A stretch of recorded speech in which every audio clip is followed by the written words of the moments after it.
And welcome back for another special Panther-Lair show, the weekend recap. It's back here on July 4th. It's a day of holidays. It's the feast of St. Peter and St. Paul in Colombia and Venezuela. It's Army Day holiday in Guatemala. It's CARICOM Day in Guyana. It's Constitution Day in the Cayman Islands. It's Liberation Day in Rwanda. It's Mother's Day in South Sudan. It's Carnival Monday in St. Vincent and the Grenadines. It's Virgin Islands Day in the British Virgin Islands. It's Heroes Day in Zambia. And most of all, at least for us, it's Independence Day. Happy 4th of July, everyone. Welcome to another Panther-Lair weekend recap as we break down everything you need to know from the weekend. We release one of these videos every Monday morning. Just kind of giving, sort of setting the table for the week of what you need to know about, what you need to be ready for, what you need to be aware of as you head into the week. This week starting here on Monday, July 4th. Some of you at work, some of you not at work. And if you're not at work, then you'll be ready on Tuesday when you head into the water cooler to tell all your friends about all your impressive Pitt knowledge. Of course, we release these every Monday morning on our YouTube channel, youtube.com/Panther-Lair.com. It's the place you want to go. Subscribe to our YouTube channel, like this video. It helps us get the word out about what we're doing. And we really do a lot on the YouTube channel. We have these weekend recaps that we do every Monday morning. Wednesday night, we have the Panther-Lair show. It's live at 8:30. It's a chance for us to go back and forth, interact, and discuss everything going on. You ask questions and post comments. I talk about what I think, and I read your questions and your comments. We have a little discussion. We have a conversation, really, is what it is. And then every Friday, we have another kind of conversation. It's an interview that we release each week. This past week, we talked to Greg Elliott, the guard from Marquette who transferred into Pitt. In the past, we've talked to Isaiah Neal, the defensive tackle who's committed to Pitt in the class of 2023. We talked to Che Wabuko, who's coming in as a freshman to Pitt this summer. And we've talked to Pitt basketball players. We talked to Nellie Cummings. We talked to the Diaz-Graham twins. We talked to Jason Capel. We talked to a lot of people. And we plan to continue that throughout the summer, releasing a new one every Friday. If you want to make sure you don't miss one of those videos, you want to make sure that you're all caught up, that you catch everything we put out on our YouTube channel, then you need to subscribe to the YouTube channel, youtube.com/Panther-Lair.com. I think we're doing a lot of, I think we're doing a lot of great stuff there. I'm obviously biased, but I think we have a lot of good content on the YouTube channel. And if you want to make sure you don't miss it, subscribe, youtube.com/Panther-Lair.com. And it helps us. You know what I mean? The bigger those subscriber numbers go up, the more sort of, presence we can create with the YouTube channel. So like this video, subscribe to the channel, and we'll keep building this thing and hopefully pumping out, good quality content. I guess quantent is the as to yet unidentified internet term that means quality content. I'm going to get that to catch on, quantent. We'll keep pumping out quantent, as the YouTube channel continues to grow. So youtube.com/Panther-Lair.com. And of course the website, you know it already, is right at the bottom of the screen, Panther-Lair.com, Pittsburgh.rivals.com. It's the most comprehensive source of Pitt sports news on the internet, football, basketball, recruiting. You find it all at Panther-Lair.com. And of course, message boards, where all these things we're talking about right now, all these conversation topics that we're discussing, you can find right there at Panther-Lair.com, Panther-Lair.com. And the message boards are where we are having these conversations. I mean, literally all day, every day, people are on the message boards talking about Panther-Lair, or talking about Pitt sports. With all, we provide the news and the analysis and the content, and then you guys come in and you discuss it right there on the message board. So go check that out, Panther-Lair.com. And as you head into the office this week, as you talk to your other Pitt fan friends, the big things you're going to be talking about, number one, right off the bat, Pitt got a new commitment on Saturday. And it's another offensive lineman, the fourth offensive lineman in the class, and it's Phillip Daniels out of Princeton High School in Cincinnati, Ohio. He committed to Pitt on Saturday afternoon, 2 o'clock on an Instagram live feed. Quite a backstory to that one. We'll talk about the backstory in a minute. But who is Phillip Daniels? He's an offensive lineman. He got an offer from Pitt at a prospect camp earlier in June. Took his official visit with the Panthers on the weekend, June 16th. So the second official visit weekend of the month. That was actually his second official visit that he took. He started his official visits by going to Minnesota. Then he went to Pitt, wrapped it up with a trip to Boston College and a trip to Purdue. His other Power 5 offers, he had Kentucky. He had Kentucky might have been the only other one. I thought there was one other Power 5 offer that he had in addition to Pitt and Boston College and Minnesota and Purdue. As I say, Daniels earned his scholarship offer at one of Pitt's prospect camps. He's a 6'5", 290-pound offensive tackle, could play guard. I think all these guys are taking probably could play tackle or guard. I think, Dave Borbley, like most offensive line coaches, would like to take a tackle-capable guy, or take a class full of tackle-capable guys, and then the ones who either don't work out or the ones who don't work out as well as the other ones, move them inside to guard and have them play offensive guard. I think that would be the ideal scenario. I think your tackle prospects tend to be a little more athletic, tend to move a little bit better, and just tend to be better players overall. I mean, I think in high school, your best linemen play tackle, and you kind of work down from there. You know what I mean? From the tackle to the guard to the center. Typically, and I don't mean to paint with a broad brush. I don't mean to disparage any of our friends who play center in high school, but your best linemen are playing tackle. And I think even once you get to college, you find very few guys who are high school centers. Most of the time, the centers in college are the guys who were guards or tackles in high school. A lot of the guards in college are the guys who were tackles in high school. I think it's not 100%, but you do have, that does tend to be the case. And so I think that's what Dave Borbley sees in Phillip Daniels. I think it's what he sees in the other commitments that they've gotten so far. With whether it's Tyree, who's another big athletic tackle, Colin Van Roy, another one like that, and Ryan Coretta, who could play tackle or guard as well. And so the offensive line class climbs to 4. I think it's a pretty solid group out of those 4 guys. 2 of them were camp offers, Phillip Daniels and Colin Van Roy. Another one, Tyree, was a June offer. They got him to agree to come on an official visit and then offered him a couple days later. Still offered him before the official visit, but not before they got him to agree to take an official visit. It was kind of a curious situation there. And then Coretta being Ryan Coretta being more of a long-term target. But overall, I go back and forth about camp offers on the offensive line and what you should take out of that, because I think it's tricky. If you've watched one of these prospect camps, there are those among us who call them underwear camps. It's shorts and t-shirts with helmets, right? And there are some positions that I think you can evaluate really well in that setting. Quarterback is one. I think wide receiver and defensive back is another one. But then as the players get bigger, you move from quarterback, receiver, DB into linebacker, running back, tight end, it gets a little bit tougher. There are still things you can evaluate and identify, but there are fewer of them. You can still see how a guy moves. You can see his change of direction. You can see how he tracks the ball. You can see just how he anticipates. You can get a sense of those things. And then it gets even more difficult once you get to the lineman. I think there are even fewer things to really identify with a lineman, and to a large extent, actually, I think when you get linemen into these prospect camps, a lot of the time, if it's someone who was on the coaching staff's radar, they want them to come to camp just to confirm their size, make sure they're actually as tall as they say, and make sure they're not nearly as fat as they could be. And I don't mean to be harsh about it, but that's a reality. If a guy comes in and he's real sloppy, that could be the difference between a committable offer and a not committable offer, or not even offering at all. So they want to confirm the size, and they want to get a little sense of how they move. And beyond that, and perhaps maybe the most important part, get a sense of how they take to coaching. You're running these guys through drills. You say, okay, don't do it that way. Do it this way. Run the drill again and see if he takes your coaching. See if he understands what you're talking about and if he's able to put it into practice. Those are the things you can really pick up on. So if you're maybe on the fence about a guy's film, you like it, but you just need to be sure, you can get a few of these other elements in the prospect camp setting that maybe can sell you. And I think that's the case with Phillip Daniels. I think it's the case with Colin Van Roy. It's the case with John Mold and Nick Cry, the other offensive lineman that they offered in the June prospect camps this year.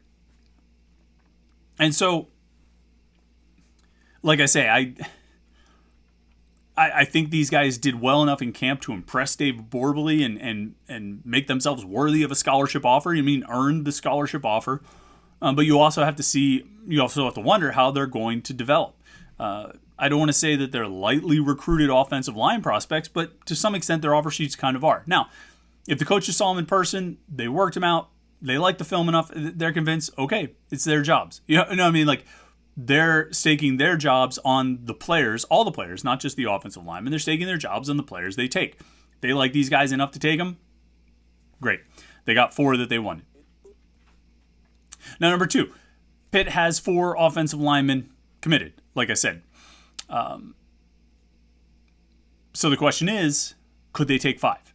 I've said for a while that I think this recruiting class will be big enough that you could justify taking 5 offensive linemen in this class. I think offensive line, kind of like linebacker, are 2 positions that come to mind where the roster is looking very top-heavy. Not necessarily that they're going to be out of players in 2023, but maybe by 24, you're going to need a real influx of just bodies to start playing in some of these spots where you're going to really lose a lot of guys over the next 2 years. And offensive line, you never want to recruit for next year. You know what I mean? You never want to recruit offensive linemen right now who you expect to step in and help you in 2023.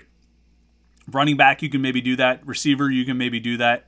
Maybe defensive back, you can kind of count on that if you know you have a numbers crunch coming up. Offensive line, you need to plan ahead a little bit more. And so I think this year being a bigger recruiting class, it should be a situation where they take more offensive linemen. And 4 is a big class. Could they still take 5? I think they have room for it. They have told recruits that they're only taking 4. So I think that's the intention. But there's still a few guys out on the board. You know, B.J. Williams, a Memphis commitment who took a visit the last weekend of June, possibly could have gotten squeezed out of the running with these commitments that they've gotten if they really are going to stick to 4 offensive linemen in the class. Williams could be on the outside looking in. John Mold, like we mentioned, committed to Harvard. He took his official visit to Pitt. He took a visit to Harvard, then went to Pitt a couple days later, and then committed to Harvard after that. I think he was a take for Pitt. I think this was a kid who just genuinely chose the Ivy League school over the ACC. And that doesn't have anything to do with the conference expansion or anything like that. I think he just wanted to go to Harvard, which I can't fault anybody. You know, it's not like he was choosing Syracuse or Buffalo or someplace over Pitt. I mean, he chose an Ivy League school. I can't fault that decision. Nick Cry, I think his name is pronounced Cry. I need to figure this out, or it might just be Cray. Another offensive lineman they offered at the prospect camps. He took his official visit in the last weekend of June. Seems to be just kind of looking around still, but, you know, kind of like B.J. Williams, he might have gotten squeezed by the numbers. Stan Ramel is really the one who took his official visit on the first weekend of June. A big-time offensive line prospect, one of the best offensive linemen in the country, put Pitt in his top 5. He's the one that I think they would take no matter what. There's always those recruits in every class who are no matter what recruits. And regardless of where the numbers are, if this kid wants to commit, they will take him. You know what I mean? That is sort of speaking generally. And I think Stanton Ramel is the one who fits into that category with Pitt's offensive linemen this year. So could they still end up with 5 linemen in the class? I think so. It just depends on who wants to do it. It depends on which guy wants to try to commit to be number 5. Would they be content to stand pat with these 4? I think they would. Number 3 topic. They often say that recruiting is an inexact science. And I think there's some truth to that. But it's also weird science. And this year, as much as any, has been weird. All right, this has been a weird year. This has been a weird month of June. And we're into July now. And I'm hoping that by getting into July, it's closing the book on the weirdness. Although what we saw over the weekend doesn't necessarily give me a lot of faith in that proposition. It's gotten weird in that we've had multiple cases where recruits have committed to Pat Narduzzi, told Pat Narduzzi, Coach, I am committing, to the point where Narduzzi is confident enough to send out that little Pitt is it tweet that he is so inclined to send when recruit commits, and then nothing. This has happened on 4 occasions now. 2 after the second official visit weekend. Once on the third official visit weekend, and then once again on the last Monday night, the day after the final official visit weekend. Now, one of those, and I think it's the one from the second official visit, or the third, I'm getting my numbers all mixed up. The one from the third official visit weekend ended up being Jesse Anderson, a defensive back. He announced, and he committed on Sunday. He announced on Monday or Tuesday or whatever it was. So he's in, and that takes 1 off the board. But there's still 3 out there. 2 from the second official visit weekend, which now was, 2 weeks ago, and 1 from the third official visit weekend. Or actually, 1 from last Monday night. And we have our suspicions about who these are. We've talked about it on the message boards about who they might be. You know, what we don't know is how long it's going to drag out and how long it'll go before these guys actually announce. And it's just weird that this is happening. And this story with Philip Daniels is an even weirder one because there was no Pitt is it tweet about Philip Daniels committing. As a matter of fact, he was set to commit to Minnesota. Saturday at 2 p.m. was his commitment time. On Saturday morning, he called the coaches of the other schools that were recruiting him to tell him, thanks but no thanks, I'm going to Minnesota. And he called Pat Narduzzi to say, I'm going to Minnesota. By the end of the conversation, he was saying, I'm going to Pitt. But he called Pat Narduzzi to say he was committing to Minnesota. And he gave indications prior to Saturday that Minnesota was his pick. And then he ends up committing to Pitt. And it's not a situation where there was a Narduzzi tweet and then we're waiting 2 weeks until he finally announces. But it was a weird situation nonetheless. Because, again, he was set on a school. And then changed his mind. I can't say he flipped his commitment. He never made his commitment to Minnesota. But he changed his mind. And it's just been that kind of month of June. That's what it's been in June. It's been a weird month. And I'd like to think that these other 3 unannounced commitments will come off the board soon. I'd like to think that these other 3 unannounced commitments are going to make their announcements soon. That this recruiting class, which currently has 15 recruits in it, will get to the proper 18 that it's supposed to have. As we sit here, I'm recording this on Sunday afternoon. It's, Pitt's class is ranked in the top 30 nationally. And you would like to think that if those other 3 commitments were added to the mix, that would bump the recruiting class up. Of course, we need to get a few rankings adjustments as well. And one thing we haven't talked about today, and we probably won't get a chance to talk about today, is Kenny Minchey, who was at the Elite 11. Pitt's quarterback commitment had a really good showing at the Elite 11 finals, and I think that's going to help his ranking. But overall, I'd just like to be at a point where we can look at the commitment list and it tells you all the guys who are committed. Not just the guys who have announced, but all of the guys who are committed. Instead, we'll wait. We'll wait for the announcements to come. That's just what it's been in June of 2022. It's been a weird month.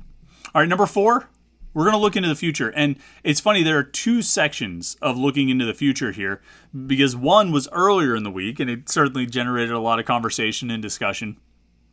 But then one came later in the week and just overwhelmed everything in the world of college football. Let's start with the first one. The ACC. The ACC is doing away with divisions. The ACC, starting in 2023, is going to a single division format.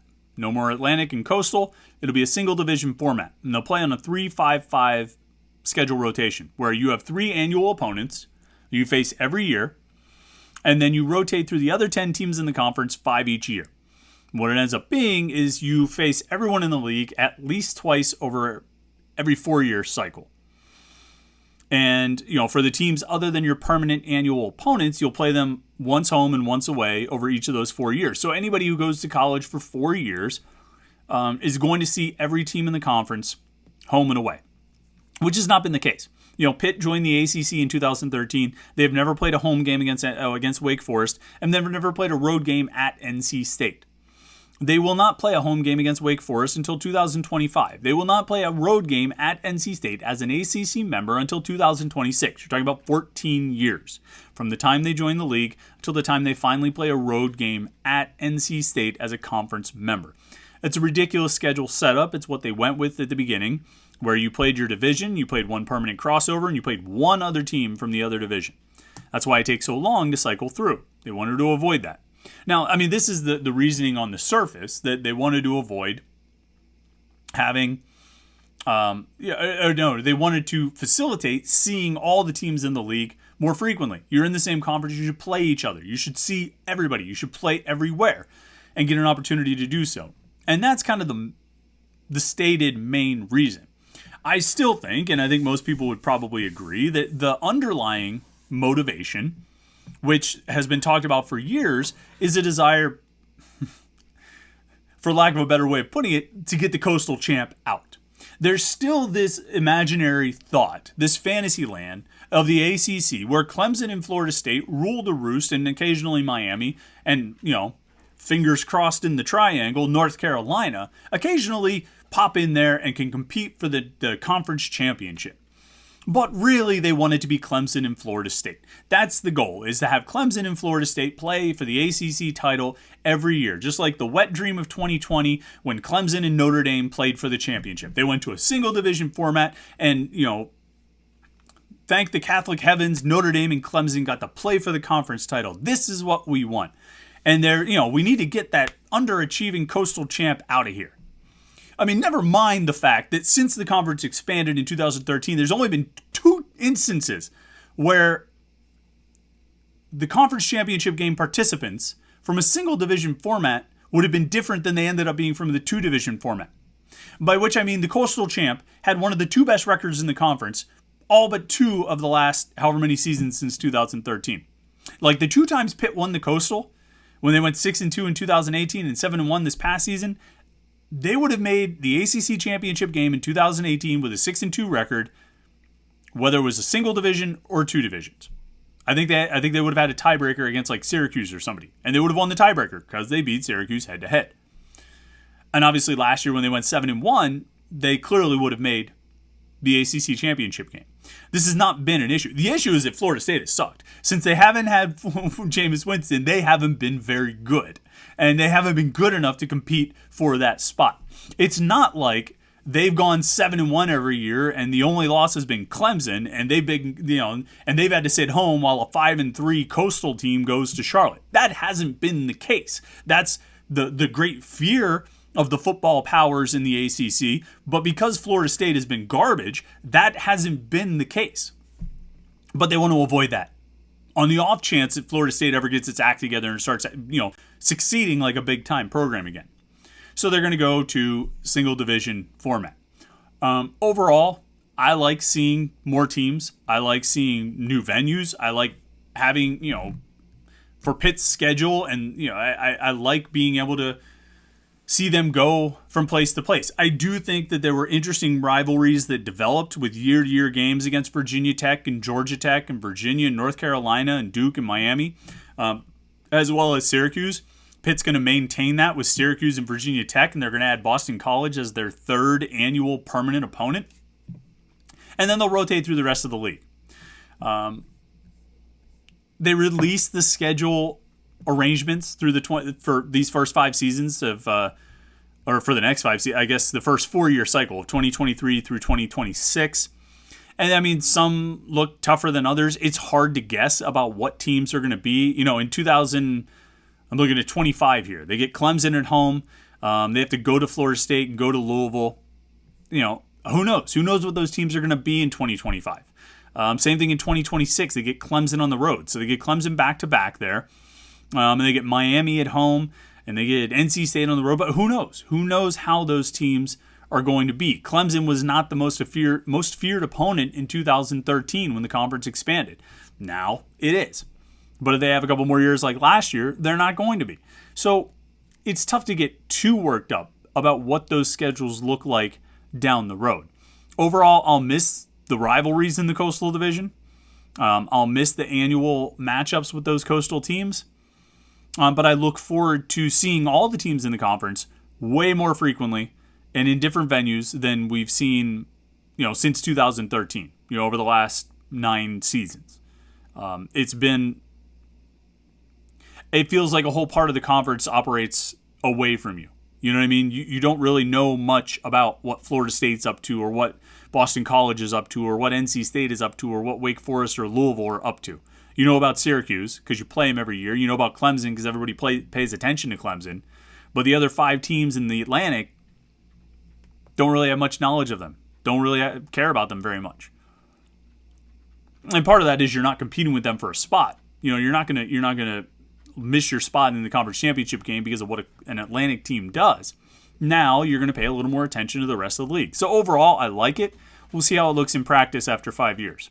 Or the first 4-year cycle, which starts in 2023 and runs through 26. Of course, all of that could be for naught, thanks to point number 5, looking into the future, number two, we have no idea what the ACC is even going to look like in 5 years. Of course, you've seen it by now. USC and UCLA are leaving the Pac-12 to go to the Big 10 to make it the Big 18 or whatever. Who cares about numbers? Numbers don't matter any more than geography. The name of a conference doesn't matter any more than anything else. The only thing that matters, and the only thing that has ever mattered, and it's the only thing that has mattered since the dawn of time in college sports, and certainly over the last decade with the conference expansion that we've seen, the only thing that matters is money. Okay? There was a thread on the message board about who has been the winners in conference expansion. Everybody's won. Everybody's won. Records don't matter. Attendance doesn't matter. Nothing matters but the dollar. And everybody is making more money than they made before. Everybody who switched conferences won. Pitt and Syracuse, they won. Maryland and Rutgers, they won. Nebraska, Utah, Missouri and Texas A&M, they all won because they're all making more money. And that's all it's about, and that's all it's ever been about, and that's all it's ever going to be about. And for these conference commissioners and university presidents to get up on a stage and talk about the experience for the student athletes and the academic profiles of the schools and the GPAs. Penn State, and I'm not picking on Penn State, it's just the one press release that I saw, had a statement about how excited they were about the academic profiles of USC and UCLA and their GPAs. Give me a break. I'm not as smart as you, but you don't have to treat me like a complete idiot. Because it's not about their GPAs. It's about LA and the market and the money. And it's always about the money. You follow the money. Follow the football, you're going to find football games. Follow the money, and you'll find the real reason any of these things are happening. And that's why it's tough for me, and I'm not smart enough to answer this question when people ask, well, what's going to happen to Pitt? What's going to happen to the ACC? And I'm not smart enough to tell you because I don't know where the money goes. And I don't know where the money comes from, and I don't know what creates the most amount of money. We talk about the grant of rights, where these schools signed away the revenue from their media rights through 2036. And this is supposed to be the locked gate. This is supposed to be the thing that keeps teams in conferences. But there comes a certain point where the money to be made by jumping is greater than the money that is going to cost you to get out. And if the SEC can get a big enough TV deal to make it worth Clemson and Florida State and maybe Miami's while to go, that it'll cover whatever costs they incur from the grant of rights, and they'll help them with that, then why wouldn't they go? You go where you can make more money. If you can stay here and make $10 million and you can go here and make $10 million in one, you go make $10 million in one. And nobody's making $10 million. It's many times that. And the possibility of making many times that is what continues to motivate all of this. All of it. And that's all it comes down to. And for Pitt, it's just about finding whatever lifeline you can. If that is staying in the ACC, if that's jumping to another conference, if that, should an opportunity present itself, you go with whatever lifeline is going to give you the most money. Period, point blank. And I don't know what the answer is to that. I don't know what the answer is. I don't think television markets in the traditional sense are really what's at play here. I don't know if it's that. I think if with an eye toward the future of looking at streaming and streaming rights and streaming viewership, the local TV market isn't as important as maybe it once was. But I don't know. I don't know how Pitt fits into it. I don't know where Pitt fits into it. And when this comes down and it's just the Big Ten and it's just the SEC and the conference commissioners stand up there and look upon their works, ye mighty in despair, I don't know if Pitt's in that group or not. I think they're a program with a long history and a lot of tradition and good academic standing and enough recent success to merit inclusion in whatever the next evolution of college football is. But I think there's a lot of programs that you could say that about. And I'm not entirely sure which ones are going to make it. I really don't know. I really don't. So we'll see what the future brings. But in the meantime, we'll keep talking about the ACC's single division format and how they're going to play everybody twice every 4 years. One home, one road. Woo! Go to Boston College. All right. Happy 4th of July, everyone. Happy Independence Day. I appreciate you watching this video. Make sure you like the video, subscribe to the YouTube channel. That's all I can ask, and I appreciate it more than I could possibly say. Remember, Wednesday night at 8:30, we'll have a live Panther-Lair show. Tune in for that. We'll talk about these topics even more. And then on Friday, we'll have a new video conversation interview to release. I hope you enjoy that as well. And then we'll be back next Monday for another weekend recap to bring you up to speed on everything that's happened between now and then. So thanks again. We'll talk to you on Wednesday night.